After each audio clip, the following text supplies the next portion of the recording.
அல்லேலூயா. கர்த்தருடைய நாமம் மகிமைப்படுவதாக. கர்த்தர் இன்றைய நாளிலும் நம்மோடு கூட இடைப்படுகிறார். ஏசாயா தீர்க்கதரிசியின் புஸ்தகத்திலே நாம் வாசிக்கிறோம், என் மகிமையை நான் ஒருவருக்கும் கொடேன் என்று சொல்லி இயேசு கிறிஸ்து கூறுகின்றார். அவர் சர்வ வல்லமையுள்ள தெய்வம், ஆல்மைட்டி காடாக இருக்கிறபடியினாலே அவருக்கு கொடுக்கக்கூடிய மகிமையை, கணத்தை நாம் வேறு யாருக்கும் கொடுக்காதபடி, எந்த ஸ்தானத்திற்கும் கொடுக்காதபடி அவருடைய நாமத்திற்கு மட்டும் கொடுக்கும் பொழுது நம்மை சிறப்படைய செய்கின்றார், இந்த பூமியிலே உயர்வடைய செய்கின்றார்.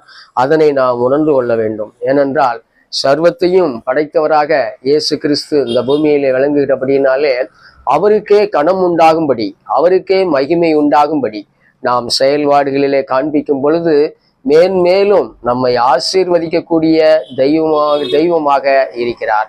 எனவேதான் பழைய ஏற்பாட்டிலும் சரி, புதிய ஏற்பாட்டிலும் சரி, கர்த்தராகிய இயேசு கிறிஸ்துவை மகிமைப்படுத்தக்கூடிய யாவரையும் அவர் கனப்படுத்தி உயர்த்தினார். கர்த்தரை நம்புகிறவனோ செழிப்பான் என்ற வேத வசனத்தின்படி, அவருடைய வார்த்தையின்படி அவருடைய நாமத்திற்குரிய மகிமையை, கனத்தை நாம் செலுத்தும் போது அவர் வாக்கு மாறாதவராக இருந்து நமக்கு எல்லாவற்றையும் அளிக்கக்கூடியவராக இருக்கிறார். எனவே இந்த ஆண்டிலே அவருடைய கரத்தில் நின்று மேன்மையான ஆசீர்வாதங்களை பெற்றுக்கொள்வோம், அவரையே மகிமைப்படுத்துவோம். அவருக்கு கொடுக்கக்கூடிய கனத்தை வேறு எந்த ஸ்தானத்திற்கும் கொடுக்காதபடிக்கு அவருடைய நாமத்தை மட்டுமே நாம் உயர்த்தி பார்க்க வேண்டும்.